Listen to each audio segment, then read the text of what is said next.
بسم اللہ الرحمن الرحیم۔ السلام ناظرین آپ دیکھ رہے ہیں پروگرام سیاست اور معیشت اور میں ہوں اسد قاضی۔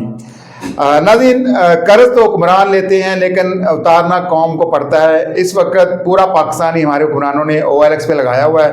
آج سننے میں آ رہا ہے کہ PI کو بھی فروخت کرنے کا ارادہ حکومت کر چکی ہے۔ اور دوسرا یہ ہے کہ ہم دیکھ رہے ہیں کہ اب ان کو خریدار نہیں مل رہے۔ ویسے تو ایئرپورٹ سے علاوہ بقیہ فیکٹریاں، باقی انڈسٹریاں اور اسٹیل مل PI، یہ ریلوے اور بہت سی ایسی کمپنیز ہیں جن کو یہ فروخت کرنے کا ارادہ رکھتے تھے، لیکن پاکستان میں نہ صرف لوکل سرمایہ کار اپنا سرمایہ نکال رہا ہے اور انٹرنیشنل سرمایہ کاری تو بالکل ہی نہیں ہو رہی۔ اوورآل ہم بات کریں گے سیاست پر اور معیشت پر۔ میرے ساتھ ماجد حسین گھمر صاحب ہیں۔ معیشت پر گہری نظر ہے، ریل اسٹیٹ سیکٹر کو بھی دیکھتے ہیں کیونکہ آج سننے میں آ رہا ہے حکومت نے پراپرٹی ٹیکس میں اضافہ کر دیا ہے، اس کے متعلق بھی ہم پوچھتے ہیں۔ اوورآل اگر پاکستان کی معیشت کو چلا رہی تھی وہ ریل اسٹیٹ انڈسٹری چلا رہی تھی، لیکن شاید ہمارے حکمرانوں کی اس طرح توجہ نہیں ہے، یا وہ چاہ رہے ہیں کہ پاکستان کو معاشی طور پر اتنا کمزور کر دیا جائے تاکہ یہ اپنا کوئی ایجنڈا پورا کر سکیں۔ اب اسی پر بات کرتے ہیں۔ مطلب کیا سمجھتے ہیں؟ سب سے پہلے تو یہ بتائیے گا، ان کے حکمرانوں کے اگر ہم ادارے دیکھیں، وہ اگر اسٹیل مل کھولتے ہیں تو وہ دن دگنی رات چگنی ترقی کرتی ہے، اور اگر ہم اپنی اسٹیل مل کا دیکھیں تو ابھی تک وہ خسارے میں چل رہی ہے۔ خیر وہ تو بند ہی ہو چکی ہے۔ اس طرح ریلوے دیکھ لیں، اس طرح PI دیکھ لیں، اور بہت سے ادارے ہیں جو خسارے میں چل رہے ہیں، لیکن یہ ہے کہ ان کے اساس سے دن دگنی رات چگنی ترقی کرتے ہیں، ان کے کاروبار بھی ترقی کرتے ہیں اور عام کاروبار تباہ ہو رہے ہیں۔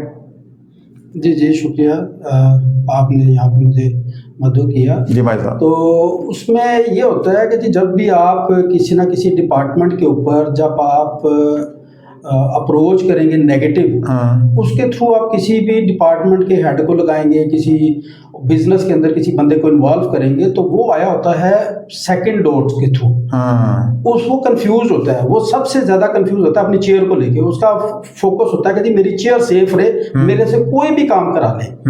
اور جب آپ کے جو ہے وہ ایکسپرٹ بندہ آیا ہوتا ہے، اس کا کانفیڈنس ہوتا ہے، اگر کوئی بھی بندہ آ کے اس کو غلط ڈکٹیٹ کرتا ہے تو وہ اس کی بات نہیں سنتا، کیونکہ اس کو پتا ہوتا ہے کہ جی یہ غلط ہو رہا ہے۔ تو جس کی وجہ سے وہ آپ کوئی بھی بندہ ہو اس کے ساتھ وہ ڈبیٹ کرتا ہے کہ جی میں اس طرح کے غلط کام نہیں کر سکتا۔ اگر سپوز آپ نے اپنے ملک کو پرائیویٹائز کرنا بھی ہے تو اس کے لیے بھی دو طریقے ہوتے ہیں نا، ایک ہوتا ہے پروفیشنل، ایک ہوتا ہے نان پروفیشنل۔ اب نان پروفیشنل کون سا ہوتا ہے؟ جو سیکنڈ گیٹ سے آیا ہوتا ہے، اور جو پروفیشنل ہوتا ہے وہ آتا ہے فرنٹ گیٹ سے۔ تو بیچنے دونوں ہی آئے ہیں، مگر جو اچھا پروفیشنل بیچنے کے لیے آئے گا تو وہ اس کو اچھے ریٹ پہ اچھی پروڈکٹ کو اچھے طریقے سے مارکیٹ کر کے بیچے گا۔ تو جو سیکنڈ گیٹ سے آئے گا وہ بیچارہ تو اپنی کرسی کے چکر میں کہے گا بھائی لے لو، کسی بھی طریقے سے لے لو۔ تو وہ جو کسی بھی طریقے سے لینے والا ہوتا ہے وہ ریٹ ہوتا ہے اور۔ اب یہ ہر بزنس مین کو پتا ہے کہ اگر وہ پروڈکٹ کو کانفیڈنس کے ساتھ جا کے بیچیں گے اور اچھی پریزنٹیشنز کے ساتھ جا کے بیچیں گے تو وہ اچھا ہی ریٹ پہ بیچیں گے۔ تو کوئی بھی بندہ اگر جا کے بیچے گا کہ بھائی جان میرے پاس ٹائم کم ہے، فوری لے لیں، ٹھیک ہے میں نے نکلنا ہے، تو وہ اگر کہیں گے کہ میں نے بھائی جان ہم آپ کا وہ پروڈکٹ اچھے ریٹ پہ لینا چاہتے ہیں مگر 2 مہینے کے ٹائم پہ لینا چاہتے ہیں، تو وہ کہتا ہے دل کے اندر کہ بھائی میرے پاس ٹائم ہی مہینے کا ہے، تو تم ایسا کرو کم دے دو مگر دے دو جلدی۔ تو اس چکر میں نقصان ملک کا ہوتا ہے، نقصان عوام کا ہوتا ہے، اور نقصان اگر وہ سمجھے تو اس کا بھی ہوتا ہے، اس کا بھی ملک ہے، اور وہ بھی اس طرح سے چیزوں کو کر آ کے۔ تو آج کل کے سوشل میڈیا کے دور میں مجھے یہ نہیں سمجھ آتی کہ کون سا ایسا بندہ ہے سمجھدار جو اس طرح کی چیزیں کر کے وہ دنیا کے کسی بھی کونے میں نہیں رہ سکتا، کسی بھی کونے میں نہیں رہ سکتا۔ پہلے تو ہوتا تھا اور کہ جی ادھر سے چوری چکاری کی، کسی نے کچھ بھی کیا۔ اب دنیا گلوبل ولیج بن چکی ہے۔ اب میں نے دیکھا ہمارے چیف جسٹس جب بیرونی دوروں پر نکلے ہیں تو آپ دیکھ لیں لوگ ان کے پیچھے چلے دیکھیں، وہ الگ ایک ڈبیٹ بن جاتی ہے، لیکن آپ کہیں چھپ نہیں سکتے۔ دیکھیں جب آپ ملک اور قوم کا نقصان کرتے ہیں تو عوام بولتی نہیں ہے۔ اچھا میں نے مشرف دور کے اندر دیکھا تھا، اس نے PTCL کو انہوں نے پرائیویٹائز کیا، اس کے علاوہ باقی بھی ادارے تھے اور ان کا وہ آلریڈی منافع بخش تھے۔ منافع بخش ادارہ چل سکتا ہے، وہ اچھے ریٹ پہ بک بھی سکتا ہے۔ جو پہلے ہی خسارے میں اس کا بیڑا گرک کیا ہو تو مجھے بتائیں پھر اس کا جو خریدار ہوگا یا تو وہ انڈر ٹیبل ڈیل کر کے آیا ہوگا یا پھر فرنٹ مین ہوں گے ان کے حکمرانوں کے۔ ہوتا کیا ہے کہ یہ پری پلانڈ ہوتا ہے بیسیکلی۔ میں جو سمجھتا ہوں کہ جو ہمارا ملک ہے وہ پوری دنیا کے لیے ایک پروڈکشن ہاؤس ہے۔ اچھا، پوری دنیا کو ہمارے اس ملک سے لیبر سپلائی ہوتی ہے ڈفرینٹ کیٹیگریز کی ہو رہی ہے۔ اب لائک یہاں سے آپ ڈاکٹرز لے لیں، انجینئرز لے لیں، ان اینی فیلڈز آپ یہاں سے کوئی بھی بندہ اٹھا کے لے لیں کہ پوری دنیا کے اوپر ڈیمانڈ ہے کہ ہمیں لیبر چاہیے، ہمیں ڈاکٹر چاہیے، ہمیں انجینئر چاہیے۔ تو جتنے محنتی اس